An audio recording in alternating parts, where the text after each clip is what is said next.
You're listening to The Voluntary Life, where you can hear ideas for finding freedom in an unfree world. Visit thevoluntarylife.com to connect with the show and hear all past episodes. Here's your host, Jake. Hi, it's Jake here. Welcome to The Voluntary Life. This episode is about the culture of entrepreneurship. I'd like to share with you my understanding of what it means to think like an entrepreneur and to adopt the kind of mindset and culture of entrepreneurship. So I'm going to talk about how we as entrepreneurs think, and I'm going to contrast that to a very different culture, the opposite of entrepreneurship, the culture of politics. And I hope that by making that comparison, I can really highlight what makes entrepreneurial culture different and what makes it special, what it means to think like an entrepreneur and to adopt these kinds of ways of thinking, ways of doing things, general outlook and approach. The reason I'm doing this is because I think it's really helpful and really important to understand the kind of entrepreneurial way of thinking and the entrepreneurial culture if you want to succeed as an entrepreneur. And it's something that I came to understand and learn about in a very kind of unconscious way, just by picking up the culture as I went along, learning from other entrepreneurs. It's not something that I've seen written down clearly and explicitly in a way that really resonates for me. So what I hope to do is by explaining what I understand the culture of entrepreneurship to be, to make that clearer for you in your own journey as an entrepreneur, adopting this kind of outlook and way of doing things. Now, of course, this is totally my take on the culture of entrepreneurship. It's my view of it. So other people are going to have a different view. You may not agree with it. You may have your own view. That's great. Hopefully, even if you disagree with my view of what the culture of entrepreneurship is, it will be thought-provoking for you to hear it. And I'd love to hear your feedback, any thoughts and comments and ideas that you have about this subject. So firstly, as entrepreneurs, we are about showing, not telling. The culture of entrepreneurship is a culture of show, don't tell. And what I mean by that is what really matters is what you can deliver, not what you say you're going to do, but what you really can deliver. That's what entrepreneurs are interested in. That's what entrepreneurs focus on. We have very little patience for people who are all talk and no delivery. And in any situation, as entrepreneurs, we try and focus on working out what the reality of what's going to get done and what's going to get delivered, what the outcome is going to be, rather than what people's intentions are and hopes and dreams and so forth. So it's very much a culture of show, don't tell. There's very little patience for people who are all talk. And you can see this aspect of the culture in the fact that entrepreneurs try to exceed expectations. That's what show, don't tell is all about. You want to actually deliver more than you say that you're going to deliver to give your customers an amazing experience. Now, if you contrast that to the culture of politics, politics is totally about tell, don't show. Politics is all about what you say you're going to do, not really what you've delivered. Skill in politics and what politicians try to do is to talk a good talk, to make lots of promises and, get people excited about their flowery language. And I mean, it's a cliche to say it, obviously, that what politicians say they're going to do and what eventually happens, what in after elections and later down the line, are two completely different things. But politics is all about the rhetoric and all about what you say you're going to do, not what you actually do. You can see the difference in the kind of language that entrepreneurs use and the language that politicians use. Entrepreneurs try and be clear and straightforward and use simple terms that are easily understandable to convey a message as quickly and powerfully as possible.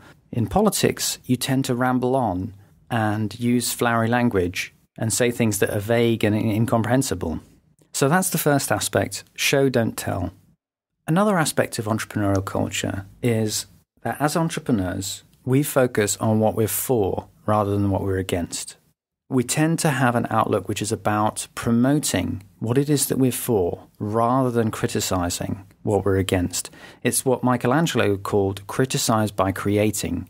Now, anytime you create something new, you are implicitly criticizing what came before, and there is a critical aspect to entrepreneurship, but it's very much a focus on what we're for as opposed to what we're against. And that's why, as entrepreneurs, there's a part of the culture is you don't tend to criticize the competition, or at least you don't focus on it. Sometimes it's helpful to outline what makes your product different and why your product is superior than what is available.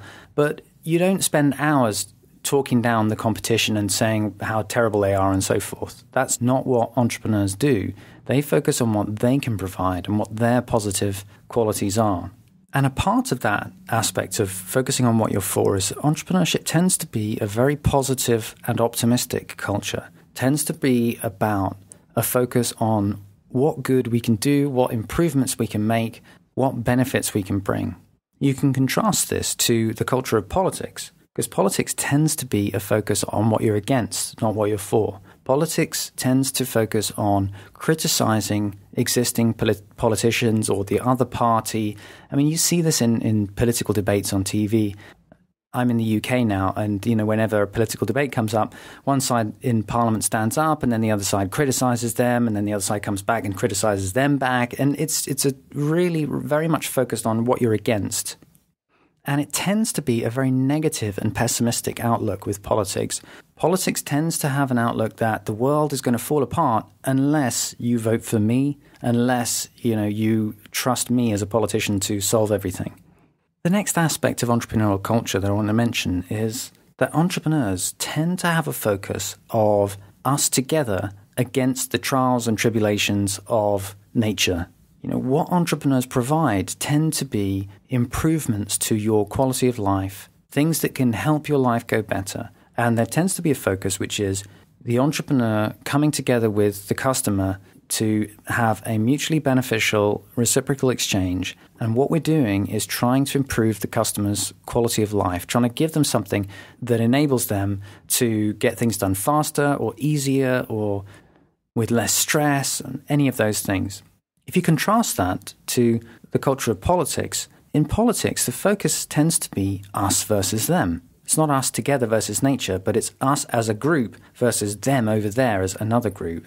Whereas for entrepreneurs, the problem is, the trials and tribulations of life in the natural world, and we're trying to make our environments and our lives better. In politics, the problem is the outsider.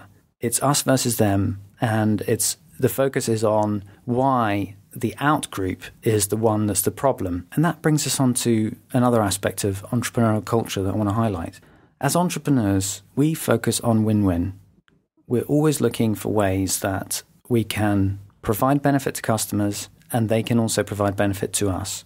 And that goes over into all aspects of life, not just in your actual work as an entrepreneur, but in every situation. The culture is a culture of focusing on win-win and identifying how you can help others and they can help you in a mutually beneficial way.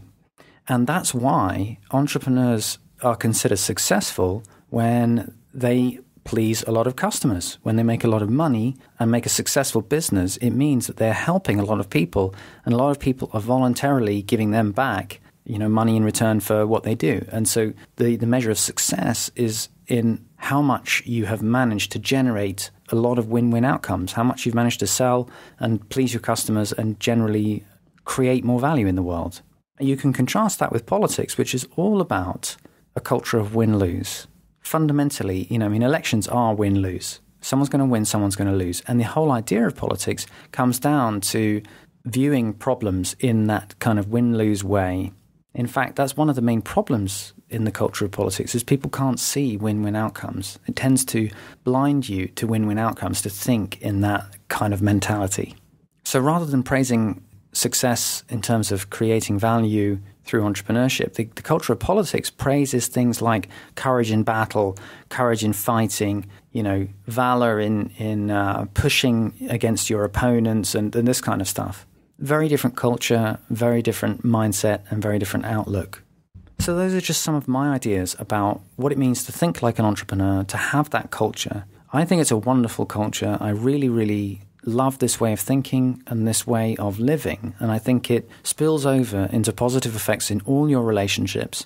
If you adopt this culture, then you tend to look at all of your relationships in terms of ways that you can find win-win solutions and find reciprocal ways of giving value and receiving value, ways that you can be positive and optimistic and constructive and work towards what you're for and not what you're against, and ways that you can also deliver and be about what you actually do, not what you say you're going to do.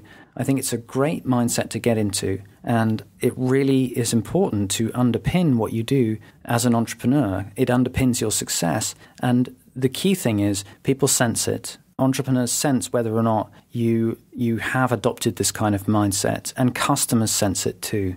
So I hope that is helpful in terms of just giving you one perspective on what I think the culture of entrepreneurship is all about. I'd love to hear your feedback. If you have any thoughts of your own, any suggestions of things that you think I should have included, I'd love to hear them. And if you enjoy this, I really recommend that you check out my book, Becoming an Entrepreneur: How to Find Freedom and Fulfillment as a Business Owner. You can find it through the website, thevoluntarylife.com. Just click on the tab marked Books, and you can find it on Amazon in both paperback and ebook format. Thank you so much for listening. Thank you for listening to The Voluntary Life. If you have feedback about the show, please email jake@thevoluntarylife.com. If you enjoyed this program, please share the podcast with your friends or click the donate button on thevoluntarylife.com.